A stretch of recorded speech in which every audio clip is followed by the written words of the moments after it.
ମୁଁ ଅଭୟ କୁମାର ମୋର ଏଇ ୟୁଟ୍ୟୁବ୍ ଚ୍ୟାନେଲ୍ ମାଧ୍ୟମରେ ସମସ୍ତଙ୍କୁ ସ୍ୱାଗତ ଜଣାଉଛି।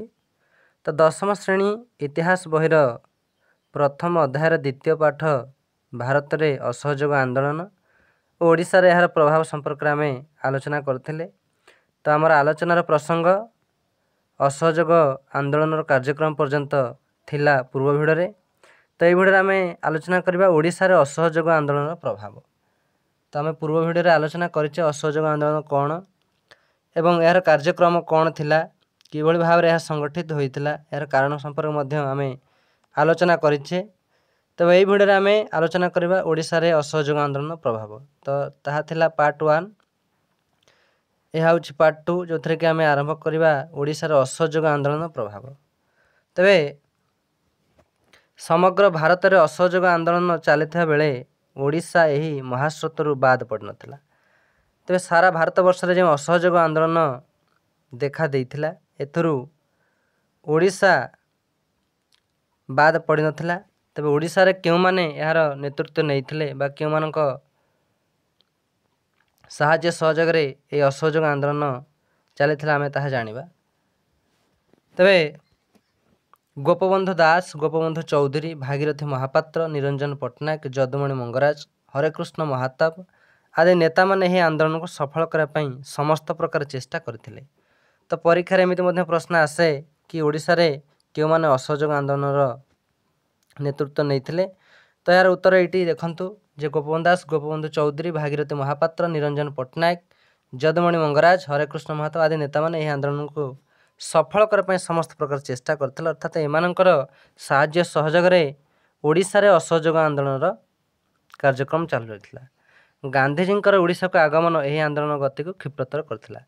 ଓଡ଼ିଶାରେ ଏହି ଆନ୍ଦୋଳନ ଯେତେବେଳେ ଚାଲୁ ରହିଥିଲା ଏହି ମହାନ ବ୍ୟକ୍ତିମାନଙ୍କର ସାହାଯ୍ୟ ସହଯୋଗରେ, ଏମାନଙ୍କୁ ସମର୍ଥନ ଜଣାଇବା ପାଇଁ ଗାନ୍ଧିଜୀ ମଧ୍ୟ ଓଡ଼ିଶା ଆସିଥିଲେ। ତେବେ 1920 ଡିସେମ୍ବରରେ ନାଗପୁରର କଂଗ୍ରେସ ଅଧିବେଶନରେ ଓଡ଼ିଶାର 35 ଜଣ ପ୍ରତିନିଧି ଯୋଗ ଦେଇଥିଲେ। ଏହି ଅଧିବେଶନରୁ ଫେରି ଗୋପବନ୍ଧୁ ଦାସ 1921 ଜାନୁଆରୀ 24ରେ କଟକରେ ଛାତ୍ରମାନଙ୍କୁ ଉଦ୍ବୋଧନ ଦେଇଥିଲେ ଏବଂ ଓଡ଼ିଶାର ଅସହଯୋଗ ଆନ୍ଦୋଳନ ସଂଗଠିତ କରିଥିଲେ। ତେବେ ଓଡ଼ିଶାରେ ଅସହଯୋଗ ଆନ୍ଦୋଳନର ମୁଖ୍ୟ ନାୟକ ଥିଲେ ଗୋପବନ୍ଧୁ ଦାସ। ଏଠି ସ୍ପଷ୍ଟ ଲେଖା ଅଛି କି ଗୋପବନ୍ଧୁ ଦାସ ଛାତ୍ରମାନଙ୍କୁ ଉଦ୍ବୋଧନ ଦେଇଥିଲେ ଏବଂ ଓଡ଼ିଶାର ଅସହଯୋଗ ଆନ୍ଦୋଳନକୁ ସଂଗଠିତ କରିଥିଲେ। ଏହି ପ୍ରଶ୍ନ ମଧ୍ୟ ବାରମ୍ବାର ପରୀକ୍ଷାରେ ଆସିଥାଏ ଯେ ଓଡ଼ିଶାରେ ଅସହଯୋଗ ଆନ୍ଦୋଳନକୁ କିଏ ସଂଗଠିତ କରିଥିଲେ। ତ ଏହାର ଉତ୍ତର ହେବ ଗୋପବନ୍ଧୁ ଦାସ। ସେଭଳି 1921 ମାର୍ଚ୍ଚରେ ତାଙ୍କ ଉଦ୍ୟମରେ ଓଡ଼ିଶା ପ୍ରାଦେଶିକ କଂଗ୍ରେସ କମିଟି ଗଠିତ ହୋଇଥିଲା। ଏହା ମଧ୍ୟ ପ୍ରଶ୍ନ ଆସେ ଯେ ଓଡ଼ିଶା ପ୍ରାଦେଶିକ କଂଗ୍ରେସ କମିଟି କାହା ଉଦ୍ୟମରେ ଗଠିତ ହୋଇଥିଲା। ତ ଏହାର ଉତ୍ତର ହେବ ଗୋପବନ୍ଧୁ ଦାସ। ସେ ହୋଇଥିଲେ ଏହାର ପ୍ରଥମ ସଭାପତି। ତେବେ ଗୋପବନ୍ଧୁ ଦାସ ହୋଇଥିଲେ ଓଡ଼ିଶା ପ୍ରାଦେଶିକ କଂଗ୍ରେସ କମିଟିର ପ୍ରଥମ ସଭାପତି ଏବଂ ଏହାର ସମ୍ପାଦକ ଥିଲେ ଭାଗୀରଥୀ ମହାପାତ୍ର। ଦେଖନ୍ତୁ ଏଠି ସ୍ପଷ୍ଟ ଲେଖା ହେଇଛି କି ଗୋପବନ୍ଧୁ ଦାସ ଥିଲେ ପ୍ରଥମ ଓଡ଼ିଶା ପ୍ରାଦେଶିକ କଂଗ୍ରେସର ସଭାପତି ଏବଂ କମିଟିର ସମ୍ପାଦକ ଥିଲେ ଭାଗୀରଥୀ ମହାପାତ୍ର। ଏହିଭଳି ଭାବରେ ଓଡ଼ିଶାରେ ଅସହଯୋଗ ଆନ୍ଦୋଳନକୁ କ୍ଷିପ୍ରତର କରାଯାଇଥିଲା। ତେବେ ଅସହଯୋଗ ଆନ୍ଦୋଳନକୁ ଓଡ଼ିଶାରେ ଲୋକାଭିମୁଖୀ କରିବା ନିମନ୍ତେ 1921ରେ ମହାତ୍ମା ଗାନ୍ଧୀ ଓଡ଼ିଶାକୁ ଆସିଥିଲେ। ତେବେ ଏହା ମଧ୍ୟ ପ୍ରଶ୍ନ ଆସିଥାଏ ଯେ ମହାତ୍ମା ଗାନ୍ଧୀ କେବେ ପ୍ରଥମ ଥର ପାଇଁ ଓଡ଼ିଶାକୁ ଆସିଥିଲେ। ଏହାର ଉତ୍ତର ହେବ 1921 ମାର୍ଚ୍ଚ 23 ମସିହାରେ ମହାତ୍ମା ଗାନ୍ଧୀ ଓଡ଼ିଶାକୁ ଆସିଥିଲେ। ଏଠି ଆମେ ଦେଖିବା ଯେ କ'ଣ ପାଇଁ ମହାତ୍ମା ଗାନ୍ଧୀ ଆସିଥିଲେ ନା ଆନ୍ଦୋଳନକୁ ଆହୁରି କିଭଳି ସଫଳତା ଭାବରେ କରାଯାଇପାରିବ ସେଥିପାଇଁ ମହାତ୍ମା ଗାନ୍ଧୀ ଓଡ଼ିଶାକୁ ଆସିଥିଲେ। ସେ କଟକଠାରେ ବିଶାଳ ଜନସମାବେଶକୁ ଉଦ୍ବୋଧନ ଦେଇଥିଲେ। ଗାନ୍ଧିଜୀଙ୍କର ଉଦ୍ବୋଧନରେ ଅନୁପ୍ରାଣିତ ହୋଇ ରମାଦେବୀଙ୍କ ସମେତ ବହୁ ନାରୀ ସେମାନଙ୍କର ଅଳଙ୍କାର ସାମଗ୍ରୀ ତିଳକ ସ୍ୱରାଜ ପାଣ୍ଠିକୁ ଦାନ କରିଥିଲେ। ତେବେ ଅସହଯୋଗ ଆନ୍ଦୋଳନ ସମୟରେ ଗୋଟେ ପାଣ୍ଠି ଖୋଲା ଯାଇଥିଲା ଯାହାର ନାମ ଥିଲା ତିଳକ ସ୍ୱରାଜ ପାଣ୍ଠି। ଏହି ପାଣ୍ଠିକୁ ମଧ୍ୟ ଯେତେବେଳେ ଗାନ୍ଧିଜୀ ଆସିଥିଲେ ଏବଂ ଏ ପାଣ୍ଠିକୁ ଦାନ କରିବା ପାଇଁ କିଛି କହିଥିଲେ ଏବଂ ଆନ୍ଦୋଳନ ସମୟ ସମ୍ପର୍କରେ ଉଦ୍ବୋଧନ ମଧ୍ୟ ଦେଇଥିଲେ। ତେବେ ଏହି ତିଳକ ସ୍ୱରାଜ ପାଣ୍ଠିକୁ ବହୁ ଦାନ ମଧ୍ୟ ମିଳିଥିଲା। ଏହାପରେ ଗାନ୍ଧୀ ଭଦ୍ରକ, ପୁରୀ, ବ୍ରହ୍ମପୁର ଠାରେ ଉଦ୍ବୋଧନ ଦେଇ ଓଡ଼ିଶାବାସୀଙ୍କ ମନରେ ଜାତୀୟ ଉନ୍ମାଦନା ସୃଷ୍ଟି କରିଥିଲେ। ତ ପ୍ରଥମେ କଟକରେ ଆସି ସେ आंदोलन संपर्क किछि उद्बोधन देइथिले एवं परे भद्रक पुरी और ब्रह्मपुर ठारे मध्य किछि भाषण रखिथिले महात्मा गांधी। खदीर व्यवहार, चरखार प्रचलन एवं स्वदेश द्रव्य प्रति आग्रह उपरे महात्मा गांधी तांको भाषण रे रखिथिले। तेबे महात्मा गांधी आसी ओडिशा रे एई भली तांकर भाषण माध्यम से आंदोलन को त्वरान्वित करि पारथिले। तेबे ओडिशा रे कौन सब असहयोग आंदोलन कार्यक्रम चालू रहिला ता मध्ये आमे आलोचना करिबा। देखंतु ओडिशा रे असहयोग आंदोलन जो गोपबंधु दास एवं भागीरथी महापात्र मुख्य पुरोधा थिले, तो तांकर जो कार्यक्रम थिला ओडिशा रे असहयोग आंदोलन ताहा मध्ये स्पष्ट लेखा अछि कि ओडिशा रे कौन सब कार्यक्रम रहितला ना ब्रिटिश द्रव्य कोर्ट कचेरी और शिक्षानुष्ठान को वर्जन कराइथिला, खदीर व्यवहार चरखार प्रचलन पर गुरुत्व प्रदान कराइथिला, हिंदू मुसलमान मध्य एकता किभଳି भाव प्रतिष्ठा करा जाय परिबो ताहा उपर गुरुत्व प्रदान कराइथिला एवं अस्पृश्यता बा जातिभेदर निराकरण और निशा निवारण उपर मध्ये कार्यक्रम कराइथिला। जातीय शिक्षार प्रचलन मध्ये कराइथिला। जेहेतु असहयोग आंदोलन रे इंग्रेज मानक कौन से सहयोग करा न जाई शिक्षानुष्ठान वर्जन करथिले बहु छात्र छात्री, तेणु यार व्यवस्था पाई गोटे जातीय शिक्षार प्रचलन मध्य करा जायथिला, जो कि ओडिशा रे मध्य देखा जायथिला। एवं जदि आमे ए असहयोग आंदोलन अग्रगति संपर्क देखिबा जे ओडिशा रे यार केमिति कोन अग्रगति हेतिला बा आगो केमिति बढ़िथिला ना 1921 अगस्त 3 तारिख रे पुरी ठारे विदेशी वस्त्र गुड़िकर अग्नि संयोग करा जायथिला। एही असहयोग आंदोलन रे ओडिशा रे कोन सब घटना हेतिला ना 1921 अगस्त 3 तारिख रे पुरी ठारे इंग्रेज मानको विरोध करी बा असहयोग करी विदेशी वस्त्र गुड़िकर अग्नि संयोग करा जायथिला। अगस्त 11 और 14 तारिख रे कटक ठारे जनसाधारण विदेश लोक को पोड़ी देइथिले। कलिकता रे से भली कलिकता रे मध्य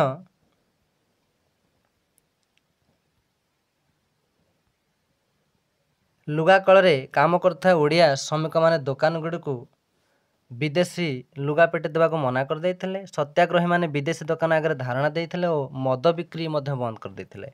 बहु विशिष्ट ओडिया व्यक्ति तांकर पद पदवी त्याग करी असहयोग आंदोलन जोग देइथिले। तो ओडिशा रे मध्य देखा देइछि जे बहु विशिष्ट लोक माने से जो सरकारी बा इंग्रेज मानकर जो पद पदवी काम करथिले से माने ताको त्याग करिकी असहयोग आंदोलन रे योगदान करथिले। गोपबंधु चौधरी, नीलकंठ दास, लिंगराज मिश्र, मुकुंद प्रसाद दास, सुरेंद्र नाथ दास, मोहम्मद हनीफ, चंद्रशेखर बेहेरा और श्रीवर्ष पंडा आदि से चाकरी त्याग करते। तब यही माने सबू निजर चाकरी त्याग करी असहयोग आंदोलन रे जोग देइथिले। गोपबंधु दास, जगबंधु सिंह, विश्वनाथ दास, नटवर गड़तिया, रामनारायण मिश्र, भागीरथी महापात्र, अच्युतानंद पुरोहित और महेंद्र वर्मा सेमानकर वकिलाती वृत्ति त्याग करथिले। तबे यही महान व्यक्ति माने मध्य सेमानकर जो वकिलाती करुथिले ताको त्याग करी असहयोग आंदोलन रे शामिल हेतिले। बालेश्वर, भद्रक, तीर्तोल और पुरी ठारे घरोई न्यायालय प्रतिष्ठा करी यह माध्यम लोक मान न्याय देवाक व्यवस्था कराइथिला। जेहेतु एमाने वकिलाती वर्जन करथिले तेबे आम साधारण लोक किभଳି भाबरे न्याय पाइबे सेथिपाई घरोई न्यायालय मध्य प्रतिष्ठा करा जायथिला एवं एई मान सब सेथिरे काम करथिले। संबलपुर, कटक, बालेश्वर, पुरी आदि स्थान अनेक छात्र सरकारी स्कूल कॉलेज परित्याग करी असहयोग आंदोलन रे जोग देइथिले।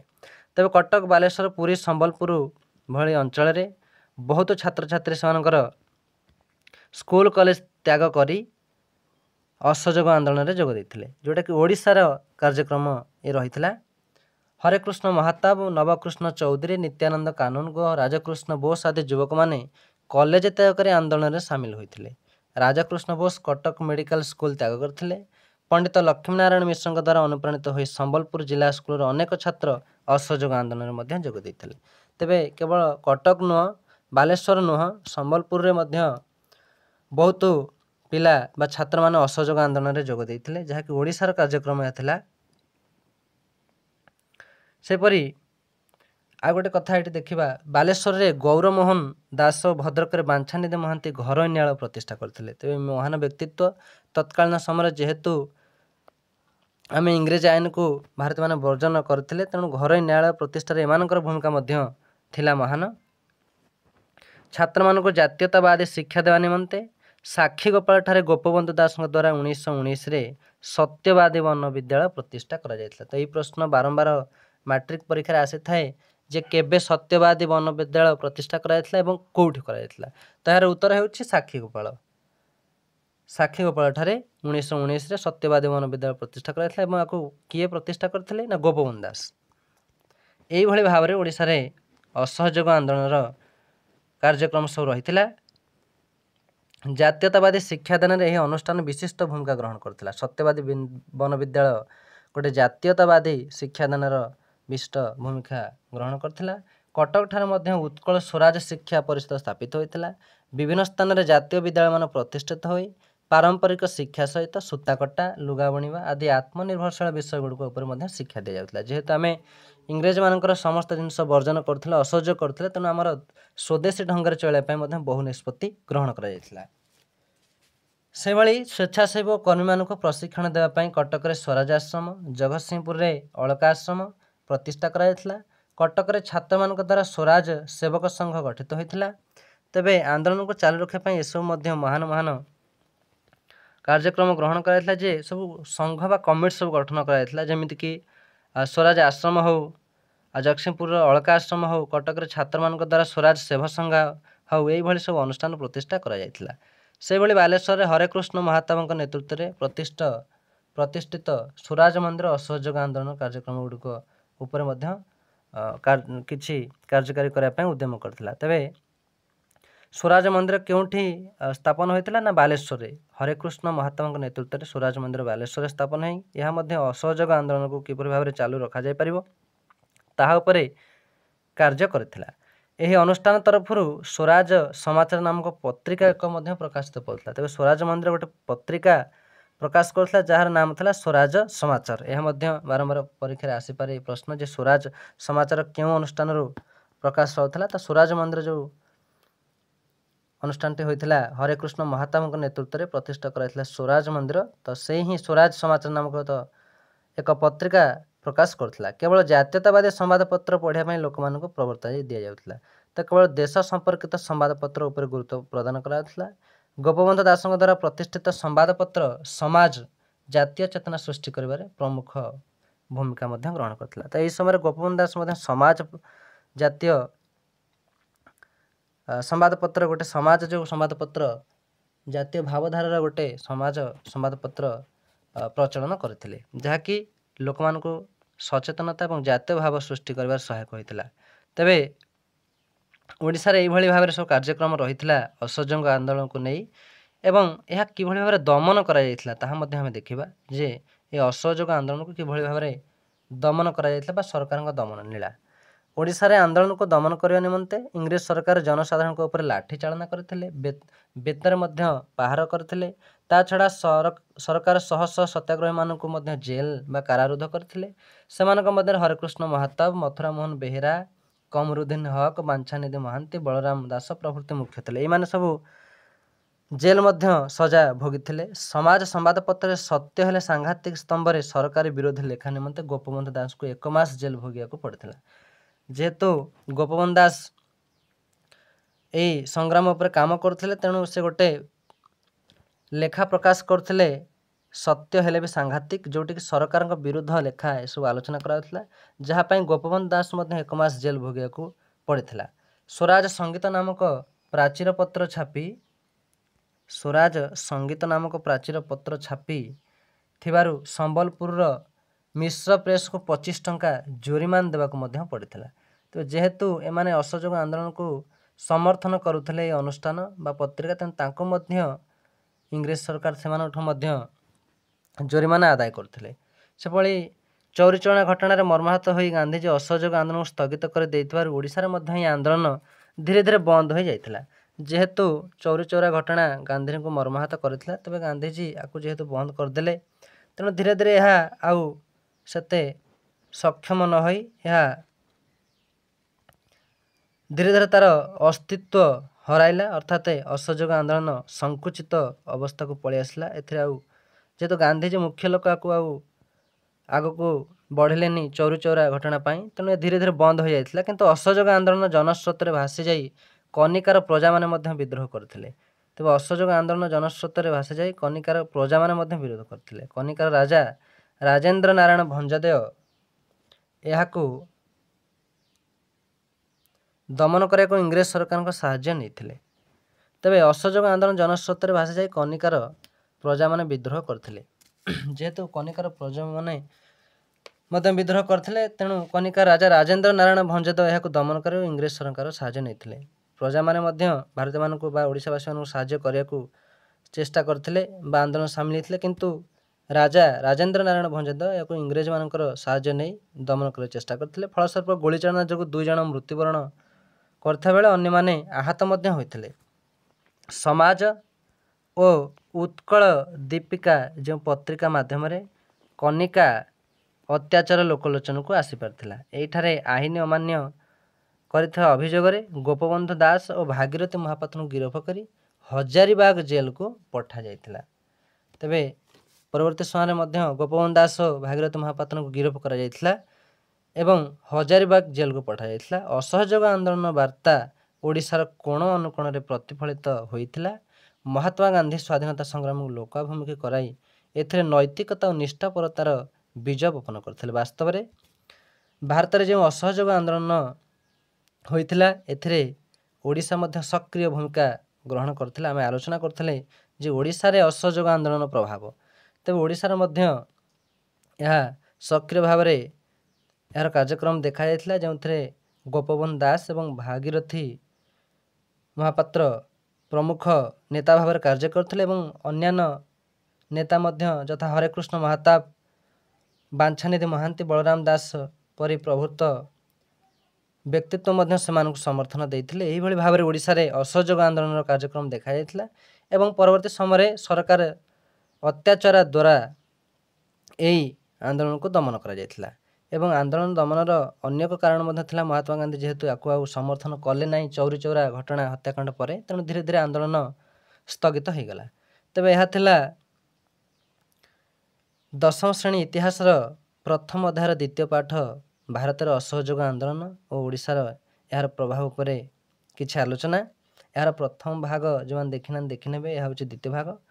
ତେବେ ପରବର୍ତ୍ତୀ ଭିଡ଼ିଓରେ ଆମେ ଏହାର କ୍ୱେଶ୍ଚିନ୍ ଆନ୍ସର ନିଶ୍ଚିତ ଭାବରେ ଆଲୋଚନା କରିବା ଏବଂ ଯେଉଁମାନେ ଦେଖୁଛନ୍ତି ଭଲ ଭାବରେ ଶୁଣନ୍ତୁ, ମନେ ରଖନ୍ତୁ ଏବଂ ଏହାର କ୍ୱେଶ୍ଚିନ୍ ଆନ୍ସର ମଧ୍ୟ ନୋଟ୍ କରିନେବେ। ଆମେ ଭଲ ଭାବରେ ଆଲୋଚନା କରିବା ଏହାର ପ୍ରଶ୍ନ ଉତ୍ତର, ସମସ୍ତ ପ୍ରଶ୍ନ ଉତ୍ତର ଆଲୋଚନା କରିବା।